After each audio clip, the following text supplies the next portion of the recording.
Hai teman-teman, bismillahirrahmanirrahim. Assalamualaikum warahmatullahi wabarakatuh. Ketemu lagi nih sama channel aku, Putri Mardia. Oke teman-teman, walaupun sekarang lagi wabah virus corona, mudah-mudahan teman-teman semuanya tetap nyaman, stay at home dan sehat. Dan mudah-mudahan kita terhindar dari virus corona ya. Ada lagi wabah virus corona, kan bosan juga ya di rumah terus teman-teman. Oke, teman-teman, tentang virus stay at home ini, teman-teman bisa komen di bawah apa aja sih yang kalian dan teman-teman kerjakan selama di rumah, hal-hal positif apa yang teman-teman kerjakan di rumah.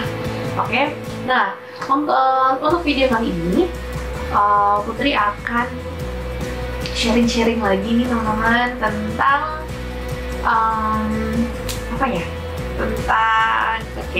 Tentang PPG. Mungkin teman-teman sebagian yang memang sudah berkecimpung di dunia pendidikan itu sudah tahu dan tidak asing lagi dengar yang namanya PPG. Jadi PPG ini pendidikan profesi guru.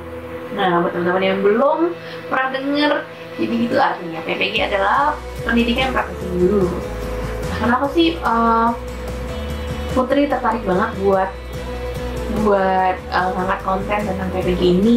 Karena jujur nih ya teman-teman, ini berawal dari pengalaman Putri yang kekurangan informasi tentang PPG pada saat 2 tahun yang lalu pada saat Putri mengikuti pendidikan profesi guru ini di tahun 2018. Sedikit cerita ya teman-teman, jadi Putri ini background pendidikan itu sama sekali bukan keguruan.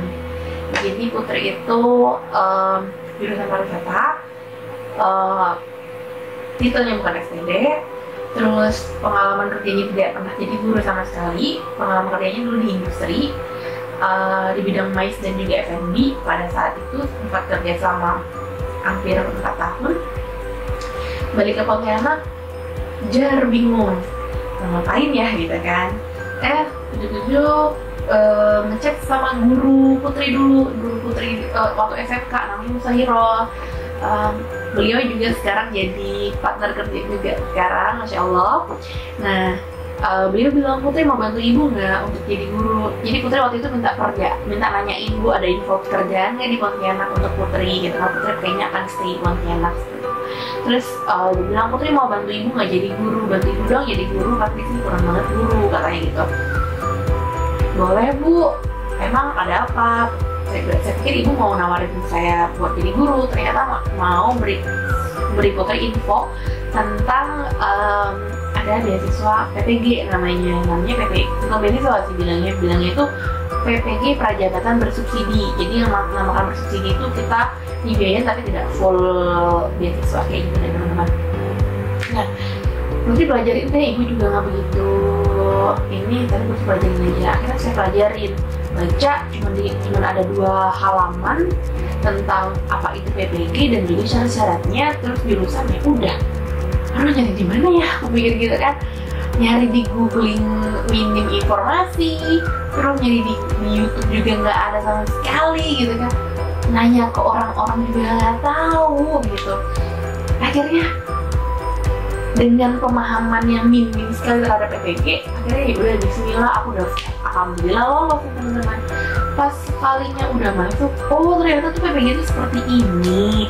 Oh oke, paham. Makanya itu Putri pengen share ke teman-teman apa itu PPG. Oke. Nah, tapi sebelumnya Putri jelasin tentang PPG, Putri minta tolong teman-teman untuk subscribe channel Putri biar Putri makin semangat untuk bikin konten-konten tentang kependidikan selanjutnya, karena Putri lihat agak kurang nih konten-konten tentang keguruan, kependidikan di YouTube. Jadi Putri pengen banget berkontribusi terhadap ini gitu. Jadi mohon banget teman-teman subscribe di bawah yang tombol merah, dan jangan lupa di like juga ya teman-teman. Jangan lupa di komen. Jadi kalau misalnya Putri ada kurang apa-apa, teman-teman berhak untuk komentar. Oke. Aku cuma 5 ya.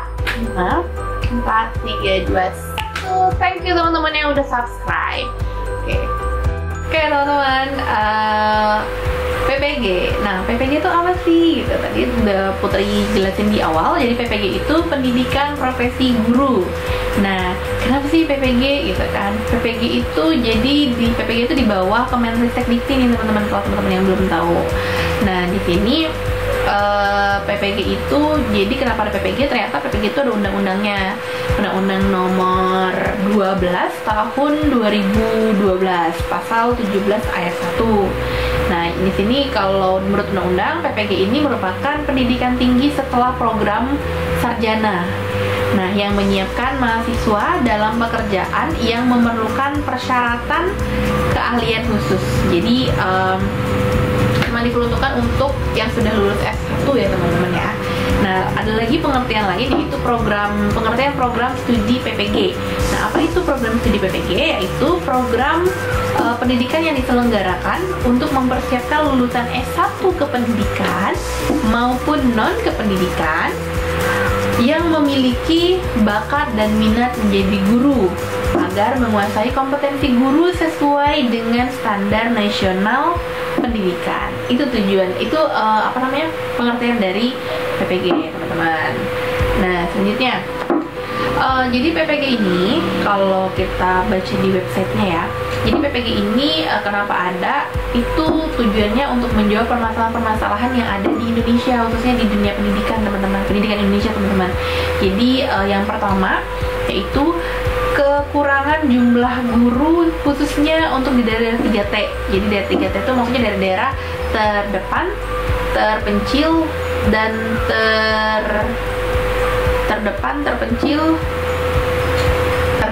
terdepan, dan terluar teman-teman, kayak di daerah timur kayak gitu ya, daerah yang terpencil seperti itu teman-teman. Terus yang kedua, distribusi yang tidak seimbang. Jadi guru itu kan kebanyakan itu menumpuknya di perkotaan ya teman-teman. Untuk daerah-daerah yang agak pelosok-pelosok itu kekurangan guru. Ada bahkan kalau kita lihat di berita satu sekolah yang gurunya cuma 1 orang kayak gitu kan, itu miris sekali. Padahal menurut undang-undang semua anak-anak wajib belajarnya sekarang malah udah 12 tahun kan gitu. Makanya ini salah satu tujuan PPG juga. Terus kualifikasi di bawah standar. Nah, ini tujuan baik pemerintah untuk menyetarakan kualitas guru juga di seluruh Indonesia. Jadi tidak hanya guru-guru yang bagus adanya di perkotaan, tetapi guru-guru bagus juga ada di daerah-daerah timur, daerah-daerah terpencil, terluar, terdepan gitu. Selanjutnya guru-guru yang kurang kompeten juga salah satunya juga teman-teman ya. Jadi meningkatkan kompetensi guru-guru gitu. Terus yang terakhir, ketidaksesuaian antara kualifikasi pendidikan dengan bidang yang diampu. Nah, seperti yang kita tahu, mungkin teman-teman yang memang sudah berkecimpung di dunia pendidikan sudah tahu nih, kalau banyak juga guru yang misalnya dia jurusannya apa, terus ngajarnya apa, kayak gitu ya. Nah, itu kan ada program yang namanya keahlian ganda lah, dan segala macam kayak gitu kan teman-teman. Nah, ini juga salah satu tujuan dari PPG. Nah, tujuan lain nih dari tujuan yang permasalahan itu, dia ada tujuan lain nih, yaitu untuk menghasilkan lulusan yang unggul dan siap menghadapi tuntutan zaman. Kenapa tuntutan zaman sekarang gitu kan? Kalau teman-teman ngeh ya, jadi kalau zaman dulu gitu, zaman saya dulu masih sekolah juga masih guru-guru tuh guru-guru kebanyakan juga masih teacher center gitu lah, istilahnya tuh guru yang banyak berbicara di dalam kelas gitu. Tapi kalau sekarang udah nggak boleh dengan kurikulum 2013 ini seperti itu.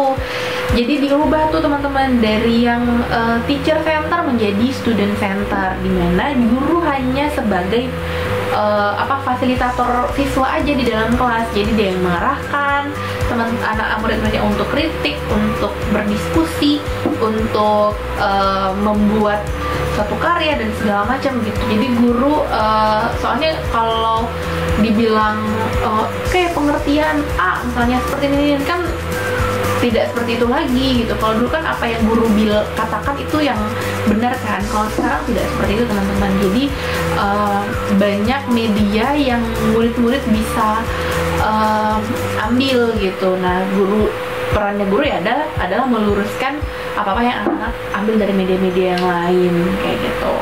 Nah, posisi hasil belajar siswa di Indonesia saat ini yang belum menggembirakan. Nah, katanya kalau di website Kemenristek di sini Jadi salah satu juga alasan kenapa adanya PPG itu karena posisi hasil belajar siswa di Indonesia saat ini yang belum menggembirakan. Ada menurut data aku pernah baca, nanti deh aku tampilin ya di sini. Jadi ada menurut survei dari apa gitu, nanti aku tampilin.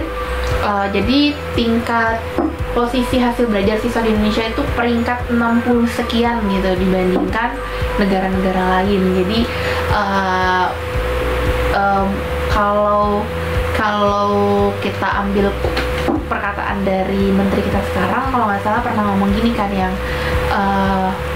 guru itu kan murid itu kan sebaik gurunya. Nah, berarti yang kalau misalnya pengen muridnya itu bisa bisa bagus, bisa berkualitas, ya kita buat si gurunya berkualitas juga. Nah, itu salah satu tujuan dari PPG, teman-teman. Lanjutnya, nah, program PPG. Nah, PPG itu banyak. Jadi PPG itu nggak cuma PPG prajabatan yang seperti Putri jalanin, tapi PPG itu banyak, teman-teman. Ada PPG dalam jabatan, ada PPG FM3T dan PPG 3T. Ada PPG perjabatan seperti yang saya ikutin juga gitu. Jadi ada 4 nih yang sekarang lagi aktif di beberapa LPTK ya, teman-teman. Nah, untuk yang PPG dalam jabatan nih, PPG dalam jabatan ini diperuntukkan itu untuk guru PNS maupun non PNS, teman-teman, yang baik guru negeri maupun guru swasta yang sudah mengajar minimal 5 tahun. Nah, barulah mereka bisa mengikuti PPG dalam jabatan. Kalau kita sih bilangnya PPG Daljab, teman-teman. Terus program PPG Daljab ini itu programnya hanya 6 bulan. Jadi programnya itu 3 bulan daring atau dalam jaringan, di mana mahasiswa ini yang mengikuti program PPG Daljab ini berkomunikasi melalui email, sosial media yang lain terhadap dosennya yang di LPTK-nya dia. Nah, setelah dia bisa melewati 3 bulan ini, barulah bisa ikut yang namanya mengajar tatap muka di LPTK yang telah dituju. Seperti itu. Oke, selain PPG dalam jabatan, nah ini Putri akan jelasin tentang PPG FM3T sama PPG 3T. SM3T sama 3T ini sebenarnya hampir sama, teman-teman. Jadi mahasiswa yang terpilih untuk mengikuti PPG FM3T dan 3T ini, mereka akan mengabdi ke daerah terdepan, terluar, dan terpencil di Indonesia. Nah, nanti mereka nanti ada pendidikannya juga yang mereka akan jalani, dan semuanya itu mereka mendapatkan full beasiswa. Nah, untuk teman-teman yang udah berkecimpung dalam dunia pasti udah nggak asing lagi udah dengan yang namanya 3T, FM3T, dan segala macam. Nah, ini banyak juga yang ngincar karena full beasiswa, teman-teman. Udah dibiayai pendidikan, selain itu mereka udah langsung kayak kerja gitu, karena mereka udah digaji, udah dapat uang saku, tempat tinggal, dan segala macam dari pendidikannya sampai mereka mengabdi, seperti itu. Nah, SM3T dan 3T ini ada bedanya, teman-teman. Kalau PPG SM3T ini, SM3T ini dia SM-nya itu artinya sarjana mendidik. 3T yang itu terluar, terdepan, dan terpencil. Jadi mereka setelah mereka terpilih seleksi, mereka akan dikirim nih ke daerah-daerah 3T tadi itu, terpencil, terdepan, dan terluar selama 1 tahun mengabdi. Setelah mereka mengabdi di 3T, mereka akan dikirim untuk masuk ke satu LPTK yang sudah ditentukan gitu. Nah, mereka akan menjalani pendidikan PPG seperti itu selama 1 tahun juga. Nah, kalau 3T itu sebaliknya, teman-teman. Jadi mereka setelah lulus seleksi, mereka akan dikirim ke LPTK sesuai dengan jurusan mereka yang ditunjuk. Nanti mereka akan kuliah selama 1 tahun, hampir sama dengan PPG prajabatan nanti. Nah, tapi setelah itu mereka akan mengabdi ke daerah-daerah 3T itu, gitu, teman-teman. Nah, Sama sih ya, kalau SM3T itu udah pasti mereka ada batasan umur teman-teman. Batasan umurnya itu 28 kalau nggak salah sih ya, dan belum nikah dan siap untuk tidak menikah selama pendidikan dan selama mengabdi gitu teman-teman. Oke, oh iya, satu lagi nih, banyak juga nih info kalau SM3T ada SM3T itu spesial. Kenapa? Karena SM3T ini berpeluang besar untuk langsung diangkat jadi CPNS teman-teman. Jadi nanti mereka setelah mengabdi, mereka ikut tes lagi di luar seleksi CPNS ya, mereka tuh bisa jadi diangkat menjadi CPNS. Itu nilai plus dari SM3T. Tapi pasti pesaingnya banyak ya teman-teman, seluruh Indonesia juga. Terus mereka juga harus mengabdi di daerah itu, tapi diangkat CPNS itu di daerah 3T tadi ya, nggak bisa berharap untuk di kota gitu. Nah selanjutnya yang terakhir aku mau Putri akan jelasin tentang PPG Prajabatan. Nah PPG Prajabatan ini yang Putri ikuti teman-teman. Jadi kalau PPG Prajabatan itu Putri itu angkatan ketiga yang bersubsidi, jadi dibiayain oleh pemerintah, tapi bersubsidinya itu cuman biaya kuliahnya aja yang dibiayain, tapi biaya hidup tempat tinggal itu kembali lagi ke mahasiswanya masing-masing. Nah karena berhubung PPG Prajabatan bersubsidinya udah nggak ada, nah yang sekarang buat teman-teman yang masih pengen ikutan PPG, karena memang ini peluangnya sangat besar sekali untuk kalian ke depannya, nah kalian bisa ngikutin PPG Prajabatan Mandiri. Nah sekarang tuh lagi pembukaan nih teman-teman. Kalau teman-teman nanti Putri cantumin link website pendaftarannya di description ya teman-teman. Jadi teman-teman masih bisa daftar. Sebenarnya udah close di bulan Maret ini, tapi karena berhubung wabah corona ini, jadi ada info bahwa pendaftarannya tuh diperpanjang teman-teman. Jadi teman-teman yang masih belum daftar atau baru tahu tentang PPG, teman-teman masih berkesempatan untuk daftar gitu ya teman-teman. Nanti Putri akan jelasin apa sih tahap-tahapan untuk mengikuti tesnya. Oke, sebelumnya kita jelasin dulu. Jadi kalau PPG Prajabatan ini diperuntukkan itu untuk lulusan S1, baik yang S1 kependidikan maupun non-pendidikan. Terus baik dia yang sudah menjadi guru, mengabdi menjadi guru, ataupun yang belum menjadi guru. Terus ada batasan umurnya. Kalau untuk yang mandiri 34, kalau untuk dulu saya 28, kalau sekarang yang mandiri agak diperenggang umurnya maksimal 34 tahun. Nah gitu.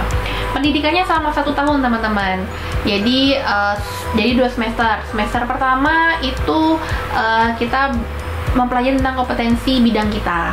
Kalau aku kemarin karena jurusan pariwisata, jadi belajar tentang pariwisata, tentang perhotelan dan segala macam berhubungan sama keahlian pariwisata. Terus nanti akan dilanjutkan dengan pendidikan keguruan gitu. Jadi kita akan belajar pedagogik dan segala macam PTK lah, buat ini segala macam gitu deh teman-teman. Pokoknya selanjutnya di semester kedua nanti kita akan ada ujian dan ada PPL dan ujian selama 6 bulan itu. Dan juga menariknya kalau PPG Prajabatan itu kita akan dibekali sama ilmu pengalaman pramuka dan juga bela negara selama 4 hari 3 malam di Cikole. Kalau saya waktu itu di Bandung UPI, jadi programnya di Cikole. Jadi kita dididik sama tentara selama 4 hari 3 malam. Itu yang menarik, ini seru banget teman-teman. Oke, jadi kalau yang masih mau dan tertarik untuk ikutan PPG, ini teman-teman punya kesempatan. Oke, apa nih yang kita bisa dapat dari PPG? Yang pertama pasti ya teman-teman, ilmu keguruannya.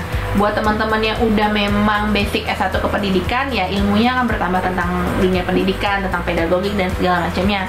Nah untuk yang benar-benar dari non kependidikan, ini ilmu yang sangat bermanfaat buat kalian gitu. Kalau dulu ya jujur aku suka mikir jadi guru tuh pekerjaan yang tidak sulit gitu. Tapi ternyata setelah saya berkecimpung masuk PPG dan terjun langsung menjadi seorang guru, walaupun masih guru honor, super duper luar biasa teman-teman. Gimana kita setiap kali ketemu harus menampilkan, harus memberikan materi yang baru, yang pokoknya membuat anak tuh tertarik dengan pelajaran yang akan kita berikan itu not easy teman-teman. Nah, ilmu ini yang akan kalian dapatkan di PPG, khususnya untuk yang mungkin dari non pendidikan ya. Oke, yang kedua yaitu mendapat pengalaman dan teman dari berbagai daerah. Nah, kalau teman-teman nanti ikutin PPG, khususnya untuk beberapa jurusan yang memang tidak ada di setiap kota, mau nggak mau kan kita ikut di kota tertentu kan. Kalau misalnya kayak saya nih jurusan pariwisata, itu cuma ada di dua kota dan 2 LPTK aja yang menyelenggarakan PPG khusus pariwisata, yaitu yang pertama di UPI Bandung, yang kedua itu di Padang. Jadi kalau kalian ngumpul di situ ya udah seluruh Indonesia tuh akan di situ gitu PPG-nya. Jadi kan punya kenalan teman kayak gitu, kayak saya punya teman di NTT, ada teman dari Medan, dari mana-mana pokoknya, kayak dari Aceh, dari mana-mana gitu teman. Jadi memperluas pertemanan kita. Selanjutnya yang ketiga, mendapatkan sertifikat pendidik. Sertifikat pendidik ini teman-teman nanti banyak gunanya teman-teman. Yang pertama, nah kalau yang buat mau ikut CPNS, ini sangat membantu kalian pada saat di tahap kedua, yaitu tahap SKB. Karena kalau kalian udah punya serdik ini kan serdik inilah yang akan membantu kalian untuk lolos, karena dia langsung poinnya langsung full gitu loh teman-teman, langsung nilai tertingginya gitu. Terus selain itu sertifikat pendidik ini juga untuk kalau misalnya untuk syarat mendapatkan tunjangan sertifikasi. Nah, untuk teman-teman yang belum tahu, tunjangan sertifikasi itu tidak hanya diperuntukkan untuk ASN aja, tetapi bisa juga untuk kita yang bukan ASN. Contohnya kita honor nih, kita bisa untuk mencairkan tunjangan sertifikasi kita yang 3 bulan sekali kita dapat dari pemerintah daerah kita gitu. Itu dari pemerintah pusat ya, 3 bulan sekali itu bisa kita dapatkan juga dengan satu syaratnya, itu punya NUPTK, terus kita punya serdik, dan kita ngajar 4 JP 1 minggu gitu teman-teman. Keempat, nah kalau kita kalau ikut PPG, kita tuh dapat tambahan gelar, yaitu GR, artinya guru profesional. Jadi selain itu G besar, R kecil gitu. Nah, itu baru titik itu GR. Jadi itu titel tambahan setelah kita mengikuti profesi guru gitu teman-teman. Nah, tapi kecuali ya kalau PPG dalam jabatan itu tidak diberikan titel tambahan. Jadi itu hanya berlaku untuk PPG yang lain selain PPG dalam jabatan. Jadi beruntung ya teman-teman yang ikutan PPG PPG prajabatan atau yang lain-lain. Nah, itu aja nih yang bisa Putri sampaikan ke teman-teman. Untuk info-info yang lainnya, kalau makin banyak komen, mungkin Putri akan buat lebih spesifik, misalnya PPG dalam jabatan tuh apa aja yang harus disiapkan dan segala macam syarat dan segala macam, atau PPG SM3T gimana caranya, tips biar bisa masuk SM3T, 3T kayak gitu-gitu, mungkin di video selanjutnya ya teman-teman. Atau misalnya gimana cara biar ngurus dapat ngurus tunjangan sertifikasi kalau buat yang non PNS kayak gitu kan. Nah, itu nanti di next video teman-teman. Oke, dan akhir kata thank you so much teman-teman. Stay at home, pastinya saya akan nyamain stay at home buat teman-teman. Terus keep healthy, jaga kesehatan, jaga kebersihan diri dan lingkungan kalian. Harus rajin cuci tangan teman-teman ya.